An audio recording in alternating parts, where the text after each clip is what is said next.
네, 오늘 딥다이브에서는 여러분이 보내주신 자료를 바탕으로 캐나다와 한국, 이 두 나라에서의 자산 증식과 소득 창출 기회를 좀 깊게 들여다보려고 합니다. 네.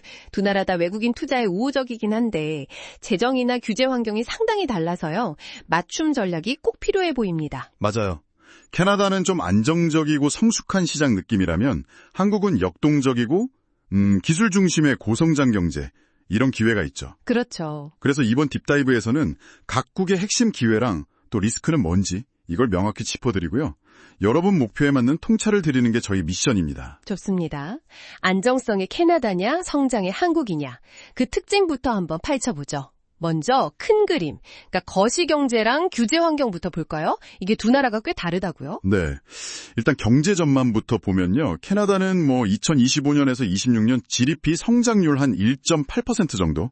이렇게 예상되는데 또 어떤 곳에서는 무역 긴장이나 고용 시장 문제로 한 1.25% 정도로 보기도 하고요. 아, 약간 시각 차이가 있군요. 네.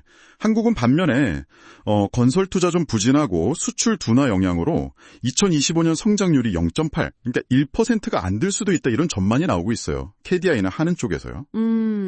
양쪽 다 미국 정책 영향이나 인구 문제 같은 공통 과제도 안고 있고요. 그렇죠.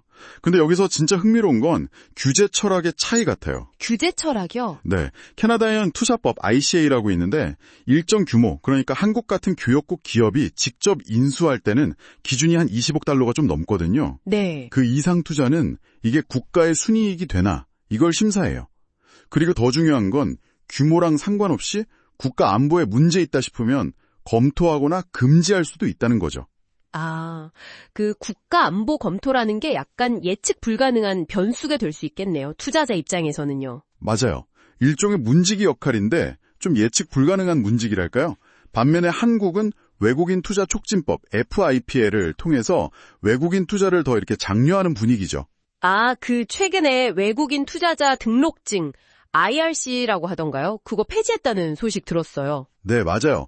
그거 없애고 이제 법인 식별기호 LEI나 그냥 여권 번호만 있어도 상장 주식 거래가 가능해졌어요. 접근성을 확 높인 거죠. 훨씬 편해졌네요. 물론 항공이나 통신 같은 일부 중요 산업에는 지분 제한이 있긴 합니다. 0에서 한 49.99% 사이로요. 그럼 이게 결국 투자자에게는 캐나다는 그 예측 불가능한 국가 안보 검토, 이 정치적 리스크를 좀 생각해야 하고 한국은 규제를 풀면서 포트폴리오 투자 문턱을 낮추려는 의지가 보인다. 이렇게 정리할 수 있을까요? 네, 정확합니다. 그게 핵심적인 차이점이라고 볼 수 있겠네요. 그럼 이제 이런 큰 틀의 차이가 실제 자산 증식 전력에는 어떻게 연결될지 구체적으로 좀 들어가 보죠. 주식시장부터 볼까요? 좋습니다. 캐나다 토론토 증권거래소 TSX죠. 여기는 에너지, 원자재, 금융 서비스 비중이 높아서요. 기술주 위주 포트폴리오를 좀 다각화하고 싶을 때 유리해요. 아, 분산 투자하기 좋군요. 네, 온라인 브로커 통해서 비교적 쉽게 접근할 수 있고요.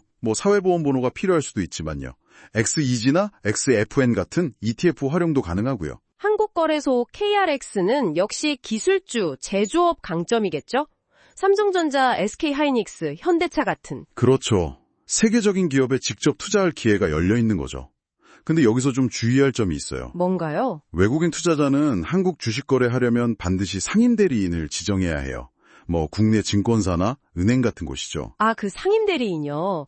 그게 좀 번거롭다는 이야기는 들었어요. 개인 투자자한테는 비용도 들고요. 맞아요. IRC는 폐지됐지만 이 상임 대리인 지정 절차는 여전해서 캐나다보다는 아무래도 절차가 좀 더 복잡하고 비용이 더 들 수 있다는 점, 이건 알아두셔야 합니다. 그렇군요.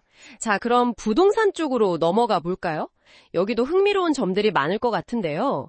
캐나다는 RITS 같은 간접 투자도 있고 직접 소유도 가능한데 비거주자가 팔 때 양도차익에 세금이 붙는다는 점이 좀... 네, 그게 좀 제약이죠. 자본이득을 노리는 투자자에게는요. 여기서 이제 한국의 아주 독특한 특징이 나옵니다. 오, 뭔가요? 아시아에서는 진짜 드문데요. 외국인이 내국인이랑 똑같이 토지를 포함해서 모든 종류의 부동산을 자유보유, 그러니까 프리홀드로 소유할 수 있다는 거예요. 와, 토지까지요? 그건 정말 파격적인데요. 보통 외국인 토지 소유는 제한이 많잖아요. 그렇죠. 이건 정말 큰 메리트입니다. 게다가 서울이나 부산 같은 주요 도시 임대 수요도 높고요. 이야, 그럼 한국 부동산 시장이 외국인에게 엄청 열려 있는 거네요? 네, 그랬는데 최근에 좀 변화가 생겼어요. 정부가 외국인 투기성 구매를 좀 막겠다면서 수도권 일부 지역에서 주거용 부동산 살 때 허가를 받도록 하는 규제를 새로 도입했어요. 아, 갑자기요? 그건 좀 외국인 투자 유치 흐름이랑은 반대 방향 아닌가요? 그렇죠. 그래서 이게 좀 중요한 정책 변화 신호이면서 동시에 새로운 규제 리스크가 부각된 거죠.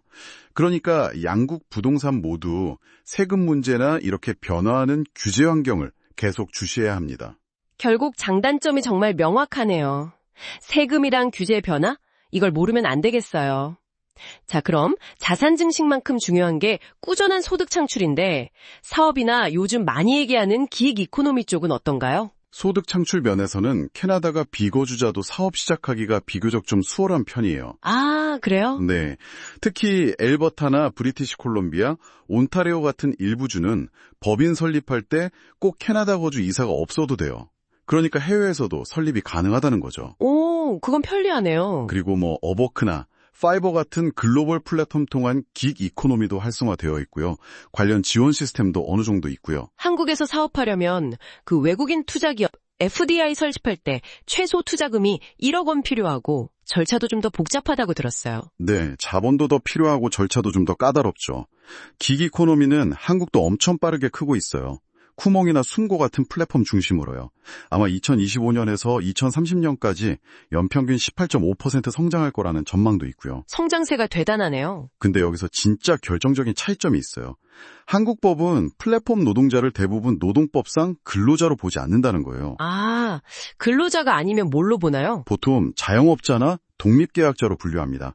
이게 왜 중요하냐면요. 네. 이분들이 산업안전보건법 같은 주요 노동 관련 법이나 사회보험의 보호를 제대로 받기 어렵다는 걸 의미하거든요. 헉, 그럼 법적 보호가 좀 취약할 수 있겠네요. 그렇죠. 시장은 막 크는데 이런 법적 불안정성은 플랫폼 노동자 개인에게도 위험하고 또 이분들을 활용하는 기업 입장에서도 잠재적인 리스크가 될 수 있는 거죠. 와, 복잡하네요. 자, 그럼 이 모든 분석을 종합해보면 여러분께는 이게 어떤 의미가 있을까요? 캐나다는 안정성, 포트폴리오 다각화, 예측 가능한 시스템, 이게 장점이지만 세금이나 투자 심사가 좀 까다로울 수 있고. 네, 반면에 한국은 높은 성장 잠재력, 세계적인 기술 기업에 투자할 기회, 또 최근 기재 완화 흐름 이런 게 매력적인데 부동산 규제 변화라든지 기워커의 법적 지위 같은 변수는 아주 신중하게 봐야 하군요. 결국 하나의 정답은 없다는 거네요. 맞습니다. 여러분의 투자 목표나 위험 감수 성향, 또 얼마나 직접 관여하고 싶은지에 따라서 전략이 다 달라져야 해요. 뭐 캐나다의 안정적인 ETF나 REITs란 한국의 성장주를 잘 섞는 방법도 있겠고요. 다만 캐나다 부동산 직접 투자는 세금 문제, 한국 부동산은 새로운 규제 리스크, 이건 꼭 따져봐야겠네요. 그렇죠. 그리고 소득 창출을 원하시면 캐나다의 비교적 쉬운 사업 환경이나 한국 기획 이코노미의 높은 성장성, 근데 이건 법적 리스크를 꼭 인지하고 접근해야 하고요. 이런 것들을 고려해 볼 수 있겠습니다. 네, 오늘 딥다이브를 마무리하면서 여러분께 질문 하나 던져봅니다. 캐나다는 투자 심사를 강화하는 경향, 한국은 외국인 투자 규제를 완화하는 흐름. 이 서로 다른 움직임이 장기적으로 각 나라 경제와 또 여러분의 투자 전략에 어떤 영향을 미치게 될까요? 이 복잡한 환경 속에서 길을 찾으려면 역시 전문가와 상담하시는 것이 필수라는 점 다시 한번 강조드립니다.